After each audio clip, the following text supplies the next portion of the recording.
Okay. Well, good morning from the United States. I'm Ginger Koonce. And I'm Denice Christiansen. We are in the northwestern portion of the United States. We live in a town called Shoshone in the state of Idaho. It's a little place. We don't live very far from the state capital. The school that we teach in is Shoshone Elementary, and it's a K-5 school.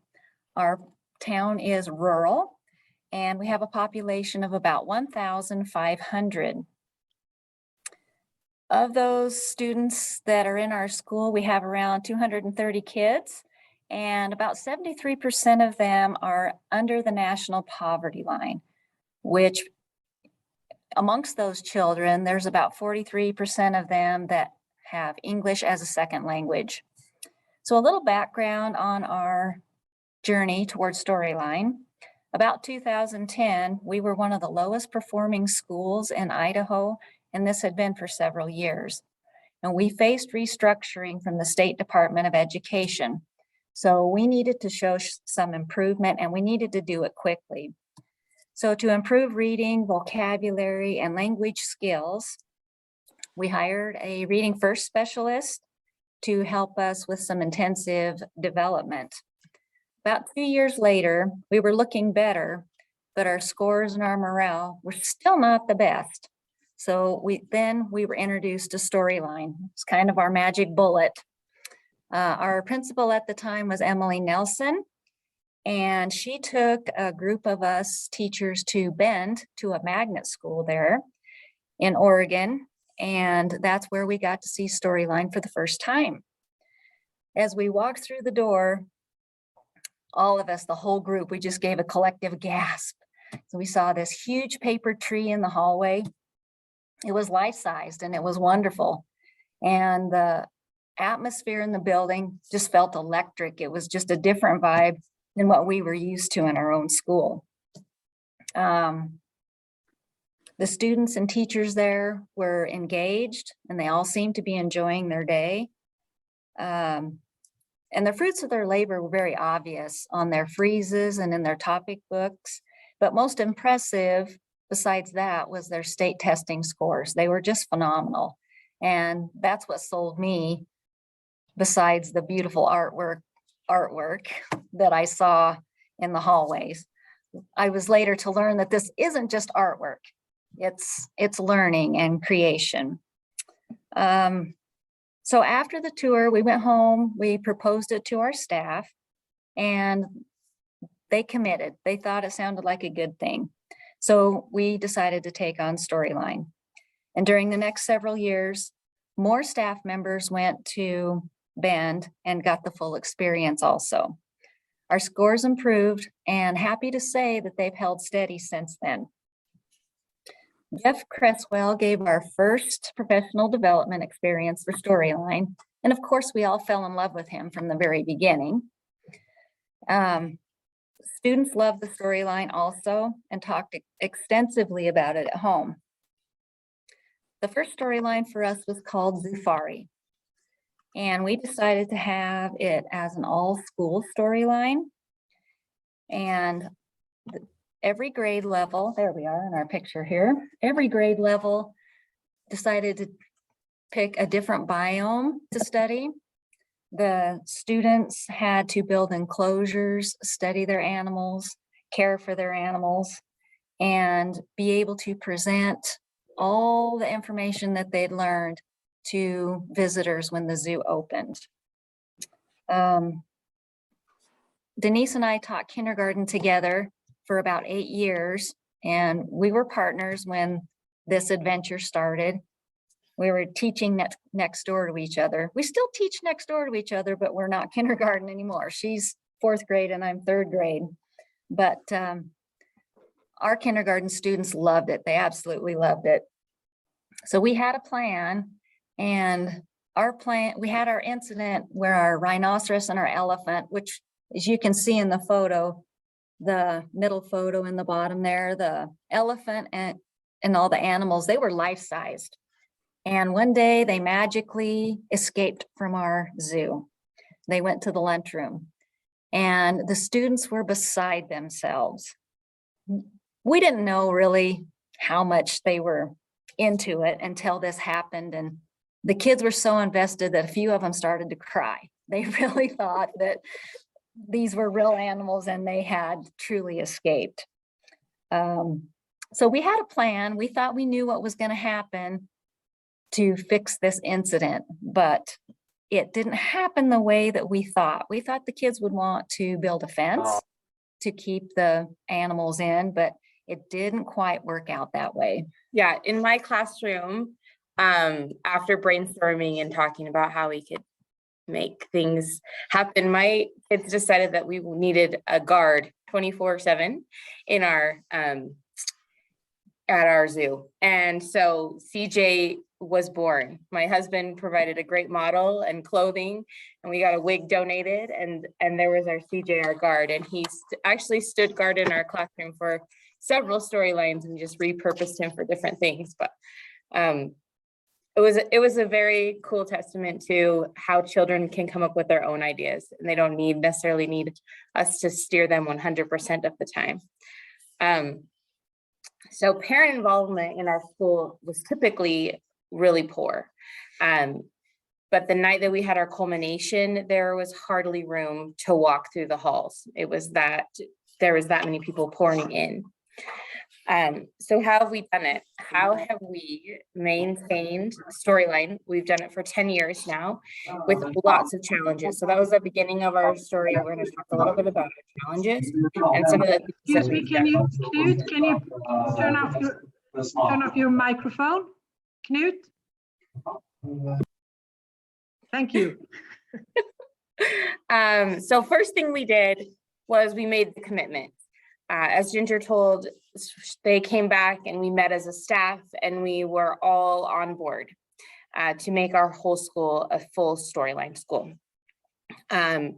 We were told that it was going to be a lot of work, and we knew it would be, but we had no idea how much work it actually would be until we got into the process. But after the first storyline and all of the parent reaction, we knew there was no going back for us. We were 100% committed to our kids and our community and our staff. The kids loved it, the community loved it. As teachers, we loved it because we were able to see the joy and teach from our hearts versus teaching from a basal or a scripted curriculum, which was where we had been in trying to not restructure our whole school. The work was well worth the effort.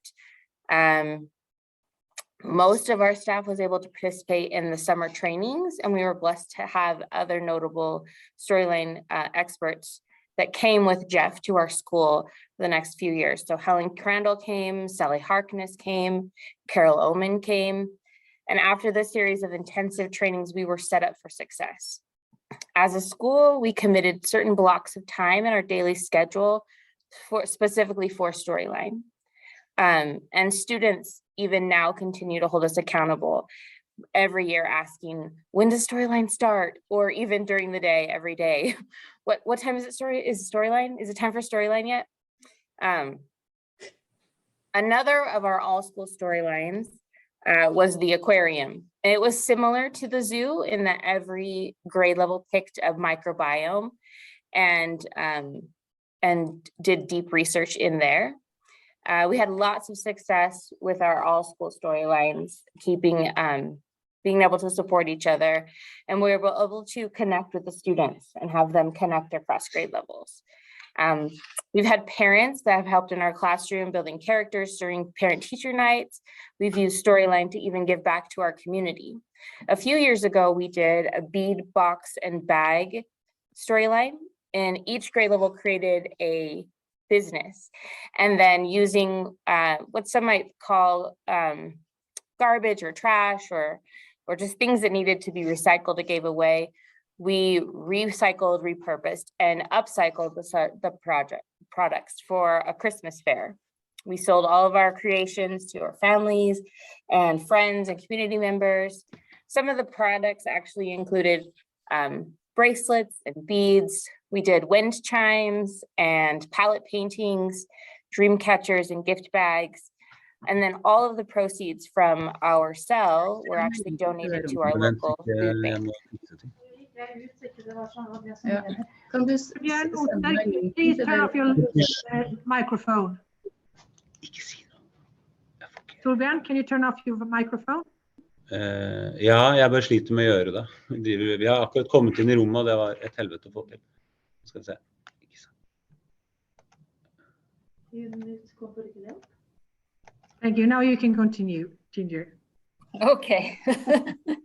So secondly, we made Storyline a part of our identity of our school. Students and parents alike, they totally bought in to Storyline. And so in our parents' eyes and in the community, we were known as a Storyline school. We got featured in a local news segment, and we made a point of highlighting Storyline and all the good things about it every time we sent home a newsletter. And we made it a goal to have 2 culminations a year.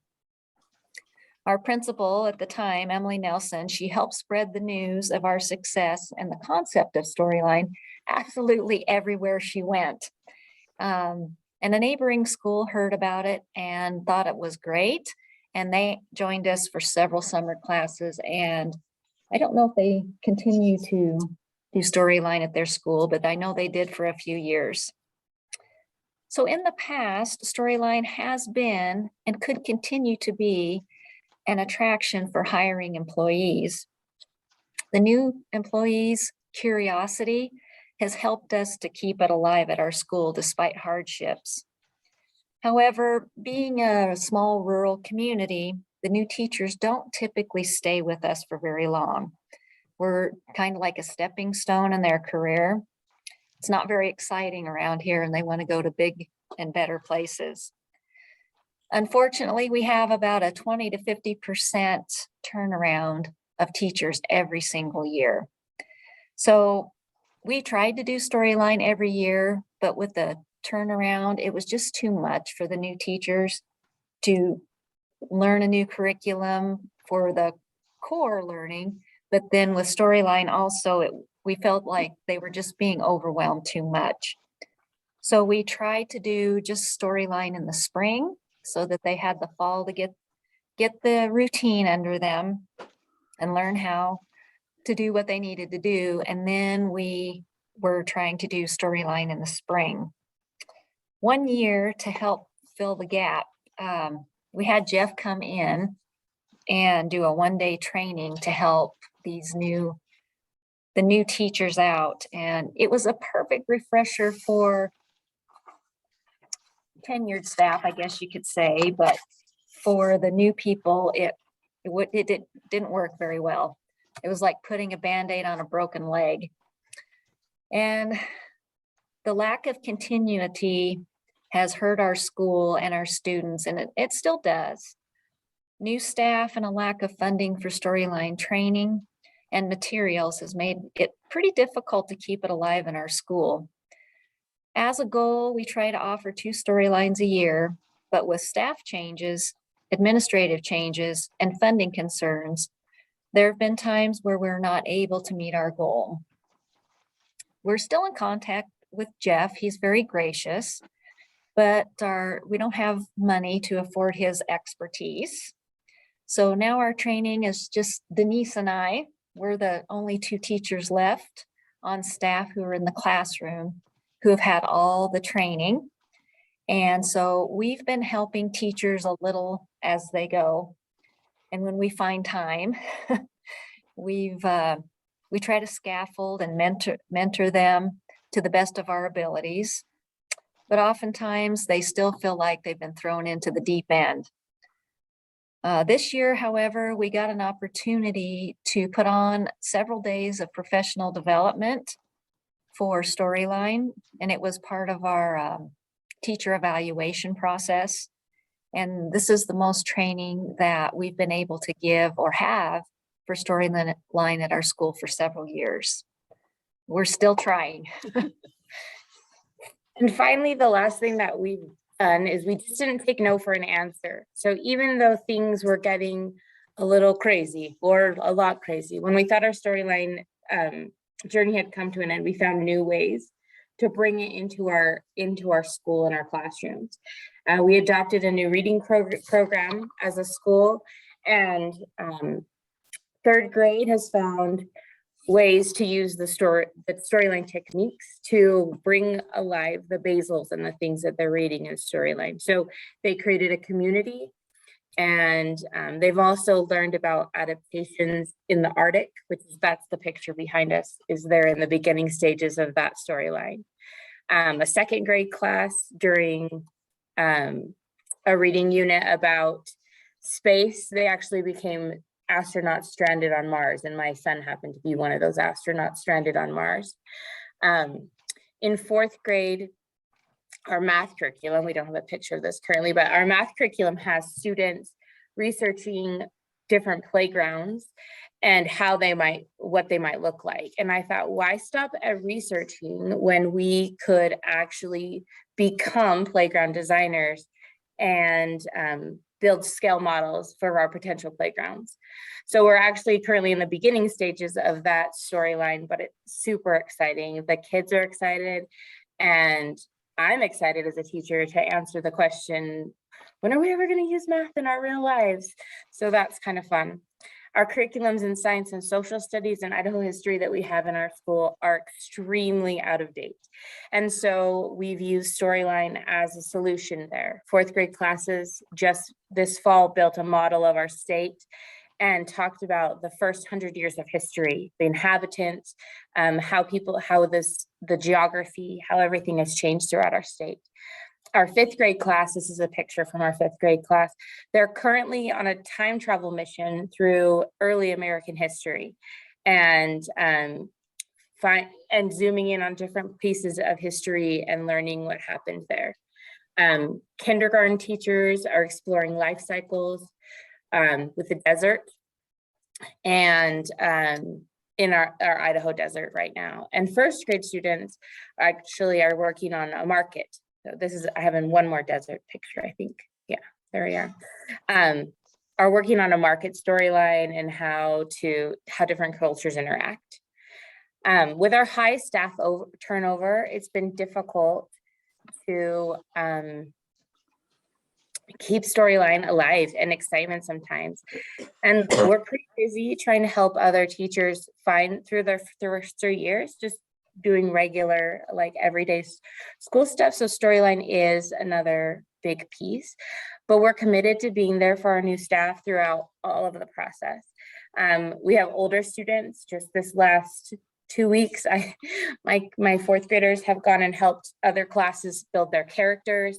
We've helped them write biographies and or solve their issues that might arise. As teachers, we're brainstorming and mentoring and assisting each other throughout the whole process, from writing and scaffolding to executing and reflecting. So far, we're staying committed to what we've said, and it seems to be working really well. We keep teaching by example and loving bringing storyline into our classrooms and our school. Thank you. Thank you. Cool. We have some few persons. Do you see them? No? Some people? That's okay. No, there are a few persons in the room. Oh, watching, okay. listening. Okay, I will stop recording.